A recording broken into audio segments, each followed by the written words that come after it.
Yo, what's up, guys? It's been a while. I heard the news. I heard the news about Metroid Prime 4. It's, I guess having a bit of a rocky development period. I mean, perhaps we should have known, given that it has been about, almost 2 years since we've heard anything about it, and all we've ever heard about it is a title screen.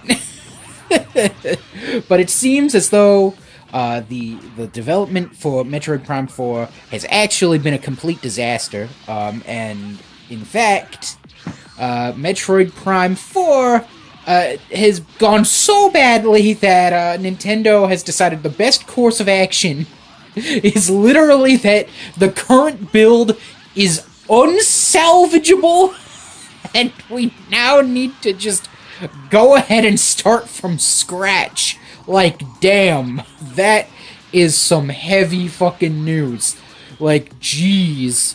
These, the developers in charge of the previous build are probably, really criticized right now, and rightly so, by their higher-ups. This is one of the biggest titles that Nintendo has had, and they literally couldn't bring it together. Hot damn, Nintendo can't even equal the stature of a relatively unknown at the time studio from Texas, Retro Studios, who created the Metroid Prime formula from fucking scratch and did it without a hitch. And Nintendo contracts a team to make a whole new version, a whole new Metroid Prime, based off the groundwork that they already laid, and they can't even make it happen. God damn, that is embarrassing. That is an embarrassment if I've ever heard one. But I suppose the silver lining, at least what they're trying to portray as a silver lining here, is that Metroid Prime 4 will be headed up, or at least co-developed, with Retro Studios, as they're quick to point out, the team behind the originals. Although that is a bit of a lie. The team behind the original Metroid Prime has long since left Retro Studios. Retro Studios isn't really the same Retro Studios that made Metroid Prime. However, they do seem to be talented developers. I've been big fans of everything Retro Studios put out, except, Metroid Prime 3. I'm not a big fan of the motion control gimmicks in that game. I'm sorry. But Metroid Prime is probably in good hands with Retro Studios, although I'm not 100% sure on that. Retro Studios hasn't been able to show off a successful product in 5, maybe 6 years at this point. They've shown us nothing. We don't know what's happened. But it would seem to me that the Retro Studios people haven't been able to pitch anything that Nintendo's wanted to fund. They've not been able to pitch anything that seemed good enough for Nintendo, at least until recently.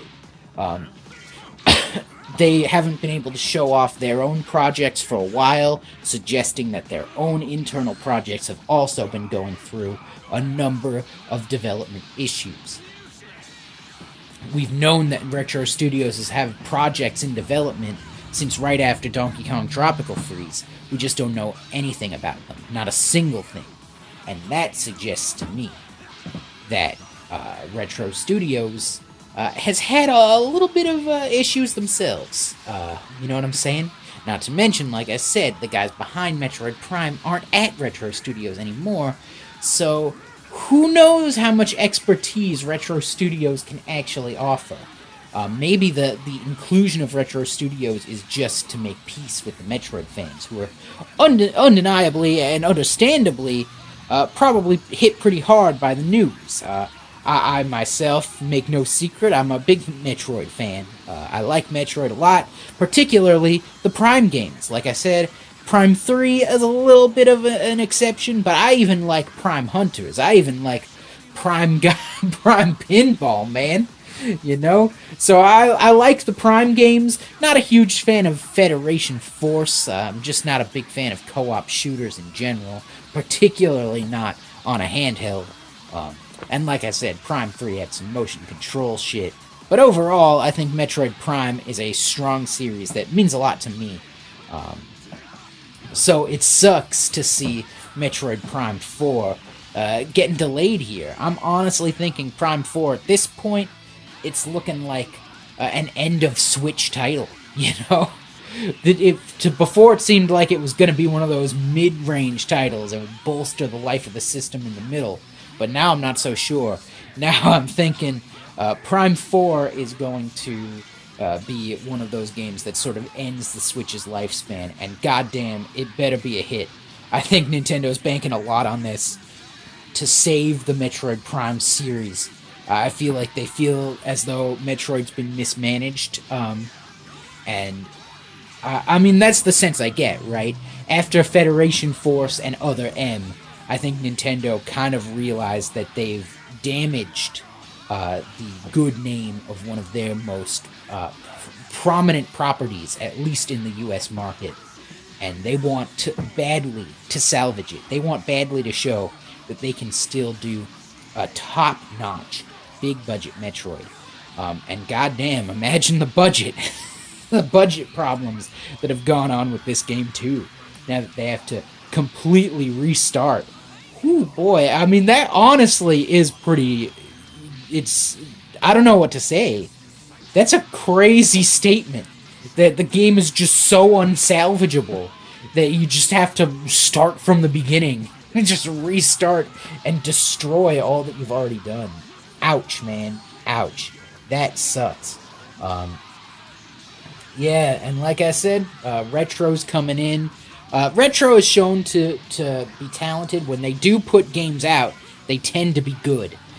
But I think Retro has also been struggling in their own internal development. I think that's why we haven't seen a lot from them. I think they've struggled to make things that have impressed Nintendo enough that Nintendo is willing to show off their work. So even when they do have projects, maybe they've gotten canceled and we never knew because Nintendo never showed anything off, you know? I think things like that might be going on with Retro Studios. I think they've struggled to come up with a build of anything that impresses Nintendo.